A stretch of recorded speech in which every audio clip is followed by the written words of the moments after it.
Hello there. This is Beth Green, otherwise known as Granny Rocks. Here's Sweet Baby James. And tonight I'm going to be making fun of myself quite a bit, I think. But we'll see. And you too. And the topic is I seek connection with people until I have it. Then I want to get away from them. That shouldn't be a question mark. That should be a statement. Uh-oh, can I fix that now? Oh, no. No, I'll have to fix it later. Why and what to do about it. So, welcome to everybody. Before I get into the topic, let me turn you over to Sweet Baby James, who's going to introduce our show. Welcome to Granny Rocks Our World, once again. And this happens every Monday, Wednesday, and Friday at 6:30 p.m. Pacific. And I look forward to receiving what she has to say.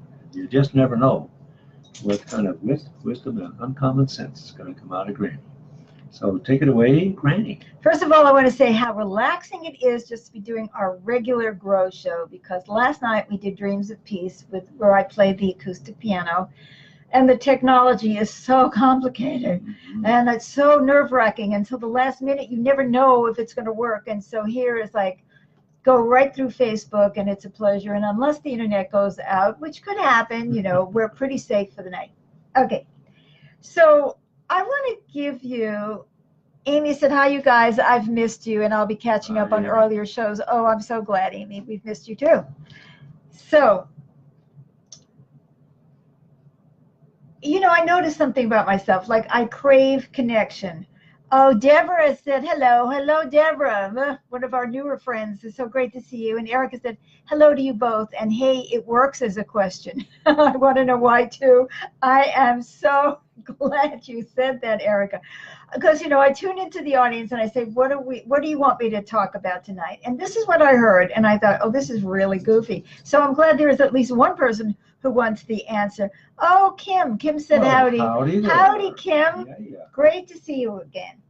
So, I noticed that on Facebook, for instance, I have people who comment, people who like, and I just love that, and I said, oh, and we have an audience and they're applauding, and I just love that, and I'm saying, oh, I'm craving that connection with people, and I want to see more likes, I want to see more shares, I want to see all that stuff, and I'm thinking, that's really interesting. And then the person writes to me and they say something that is appalling, or worse than that, all they want to do is send me 17 copies of their latest play or whatever it is, and I'm thinking, did I ever really want to connect to that person? Was that really that I wanted to connect to them, or did I want them to praise me, to kiss me, to acknowledge me, to tell me how wonderful I am? Oh, I see we're getting a couple of laughs. So obviously someone in this audience can relate already. I am so glad. So this just threw me completely into this topic. And so I'm trying to analyze why I don't want to be with people even though I want connection with them. And so stay tuned, because I have a lot to say on this topic for a change, right? So the first reason that we might not want to stay with the people that we think we want to connect to is that we have to answer this question. What are we doing in order to be with the people? Now, let's start with something really simple. I immediately envisioned a woman going to a party, right? Is she wearing a bra? I am allowed to say that on international TV, am I not? Is she wearing a bra? Is she wearing comfortable clothes? Is she... Oh, Amy said, I know I want to get away after connecting, because sooner or later they're going to find out how I really am, including impatient and easily annoyed, or I'll find out that about them. Very good point. Very good point, Amy. But let me just go through some of these points first. But that is a great point and a deep one, indeed. So let's say this woman is wearing a bra, and she's also sitting there at the party, and the music is loud, and she's enduring a conversation that she's not even interested in. And, the person who's talking to her is like, have you ever been at an event where someone's talking to you and you're not tracking a word that they're saying, like you've just gone away, you're not even listening, and then you have that frozen smile. Do any of you recognize this look? Let me see if I can do this. Like, ooh, ooh, that's really interesting, isn't it? Ooh. And it's so it's like you really don't care about that person because your eye is on somebody across the room who is much better looking. Erica says lots of laughs. So anyway, and then the person who's talking to you, of course, feels totally alienated because on some level they know you're not listening either. So they feel like they're talking inside their own head in an echo chamber. So Amy said yes. Okay. So when we go to these social events, we force ourselves to show interest or look interested in people we're not interested in when we probably have some other agenda for going to that event. Like, oh, I heard that so-and-so is going to be there and I want to really see them. Or my ex is going to be there and I want to show how gorgeous I look. I mean, or whatever it is. Or I've been holed up in my apartment for so long, I really need to drag my ass out there. But we're not connecting really. So the first thing is, do we connect when we're in these social situations? Are we even connecting? Now, let's say worse than that, we really do connect. Worse. Let's say you're at the same party, or you're at Thanksgiving, or you're in you're having a meeting with an old friend. Oh, I'm so glad you contacted me on Facebook. We haven't talked in 50 years. Yes, we were in that Phi Beta Blobble together, or, Kappa Gamma Hoochie, and then you get there and you just, you can't think of anything to say. You have nothing in common, but you don't know that you have nothing in common, or you want to find out if you have anything in common, or you are afraid that you still have something in common. You didn't really like the person to start with, but you've been going through all of this. So, but worse than this, let's say you really do connect. What do you really feel when you're with somebody? Often, if you're not totally self-absorbed, you are going to be feeling their feelings, because we are human, and when we connect, we feel each other's feelings. So if they may be in emotional pain that's not expressed. So we're back to the party, or we're having lunch with an old girlfriend or an old boyfriend or whatever it is. And you say, well, how are you? Well, I'm great. I'm just doing great. I'm just great. And so they're not expressing their pain. You're not really connecting. Again, there's no connection. Right, we said, I see connection with people until I have it. But wait a minute, have we really had connection? Well, in a sense, we have connection, because we are connected. We are feeling their feelings, and we know they're lying. But you can't say that. I mean, not in polite company. You don't say, Phyllis, you're lying. You don't even know for sure that they're lying. You don't even know what you're feeling. You just feel uncomfortable, and you have another canapé, or you have another cocktail. Anything to get away from the feeling that you're having by being with them. Now, maybe they're in emotional pain. Maybe they're angry. Maybe they're angry at you for something that you did to them 40 years ago, or yesterday, or or they didn't like the answer you gave them when you invite, or whatever it is. They're angry at you, and you're feeling the anger. But most of the time, people aren't honest, and they don't say, well, I'm angry at you. So you're going, oh, yes, I feel connected now. Okay, now, do they not want to be there either? Did they think, oh, it's nostalgia. I love getting together with my old friends from high school. Reminds me of the good old days. And they don't want to be there either. I mean, maybe there's something else they would rather be doing, or maybe they've made a promise to their psychologist or therapist that they're going to go out and mingle more. But chances are that neither of you is really comfortable and really connected. Now, there is way more, but I want to ask this question, because Amy also, made a wonderful comment that people are going to discover something about her, so that makes her feel uncomfortable. We might be feeling uncomfortable about ourselves in the situation. I don't want Gloria to find out that I married a lush and that he's having an affair, or all I want to do is talk about the fact that I married a lush, and that he's having an affair, and I want to cry on her shoulder, but see, she wants to cry on my shoulder because she wants to get together with me because she remembers me as being the one who always bailed her out.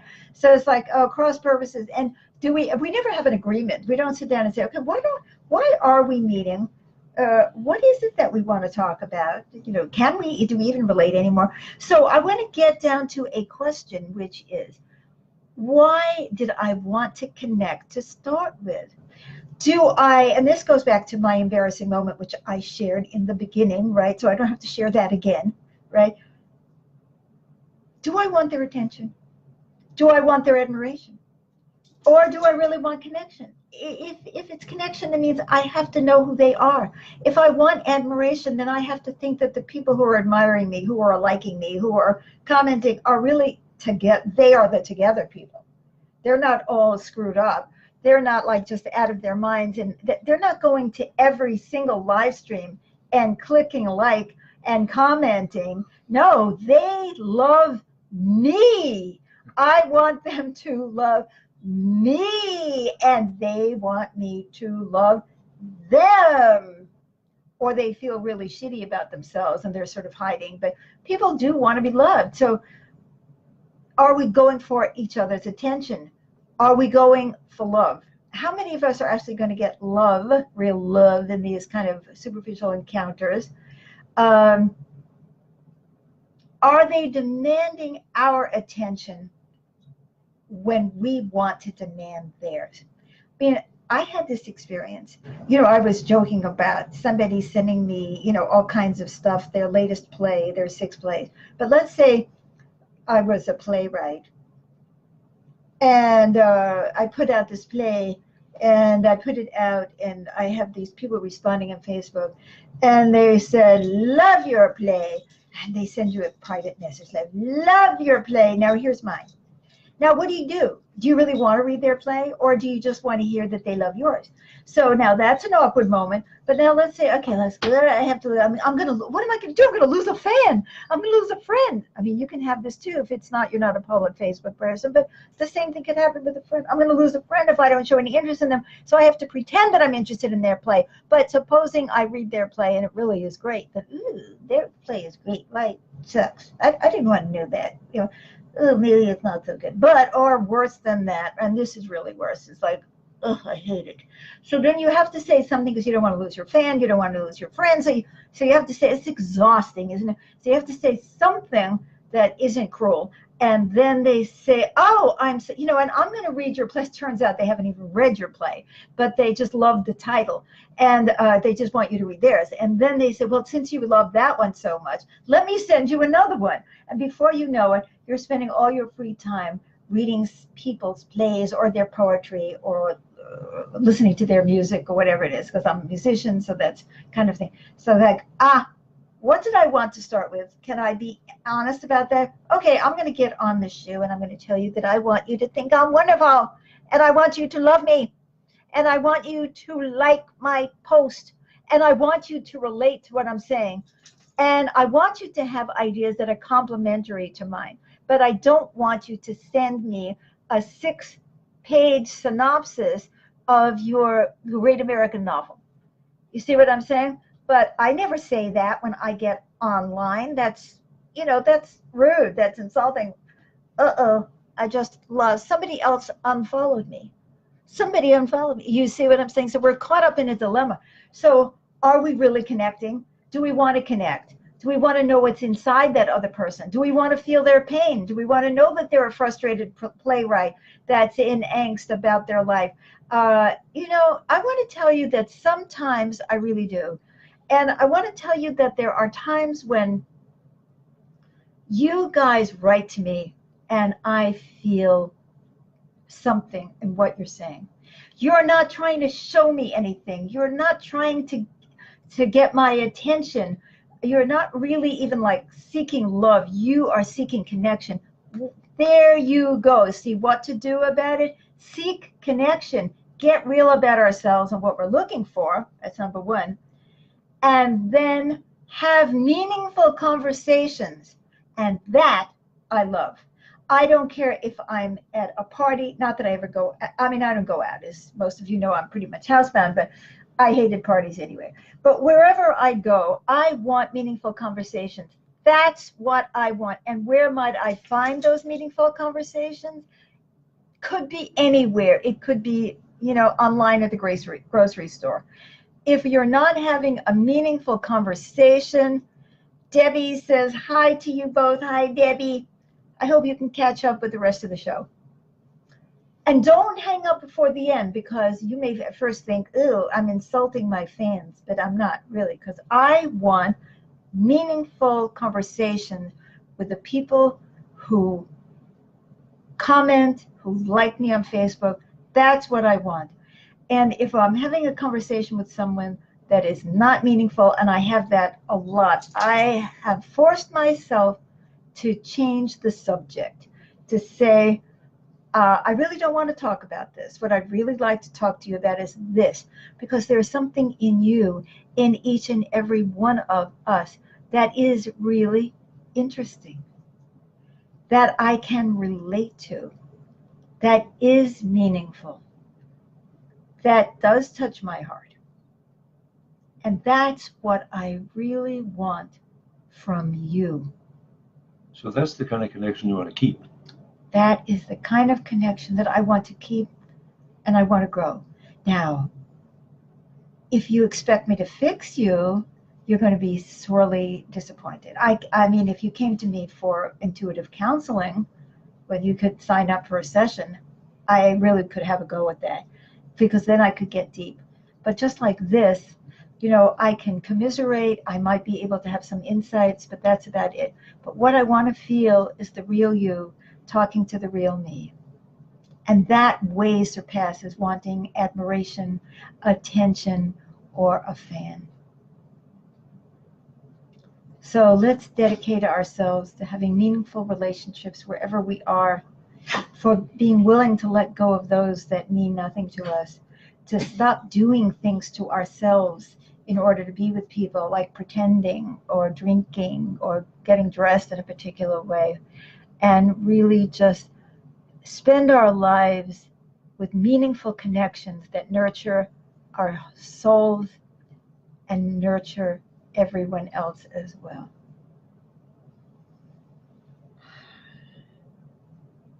So if you enjoyed this show, or even if you didn't, but if you thought it was valuable, please share it with others. Please like it, please comment, be real with me, and I will always be real with you, as I think you've seen. So we're on Monday, Wednesday, and Friday at 6:30 Pacific time, PM, of course. And Thursdays we're doing Dreams of Peace, where I play the piano for you, and that has been a wonderful experience. And please be with us and help keep this alive. Erica says, I'm getting stronger in this way. Thank you for your encouragement. Thank you. Amy said, thank you so much. Thank you, Amy. It's so good to know that I'm not alone with this. Until Monday, hopefully. Mm-hmm. Bye-bye. Bye-bye for now.